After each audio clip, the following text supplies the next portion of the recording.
कृपया वीडियो में नए हैं तो वीडियो को लाइक एंड सब्सक्राइब करें। महाभारत के युद्ध में अर्जुन के रथ पर बैठे हनुमान जी कभी कभी खड़ीडीढीहे होकर कौरवों की सेना की तरफ घूर कर देखते तो उस समय कौरवों की सेना तूफान की गति से युद्ध भूमि को छोड़ देकर भाग जाती। हनुमान जी की दृष्टि का सामना करने का साहस किसी में नहीं था। उस दिन भी ऐसा ही हुआ था जब कर्ण और अर्जुन के बीच युद्ध चल रहा था। कर्ण अर्जुन पर अत्यंत भयंकर बाणों की वर्षा किए जा रहा था।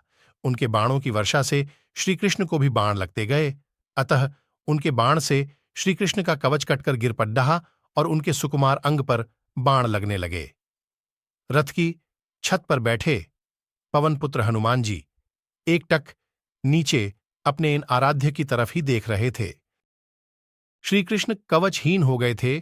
उनके श्री अंग पर कर्ण निरंतर बाण मारता ही जा रहा था। हनुमान जी से यह सहन नहीं हुआ। अकस्मात वे उग्रतर गर्जना करके दोनों हाथ उठाकर कर्ण को मार देने के लिए उठ खड्डे हुए। हनुमान जी की भयंकर गर्जना से ऐसा लगा मानो ब्रह्मांड फट गया हो। कौरव सेना तो पहले ही भाग चुकी थी, अब पांडव पक्ष की सेना भी उनकी गर्जना के भय से भागने लगी। हनुमान जी का क्रोध देखकर कर्ण के हाथ से धनुष छूट कर गिर गया।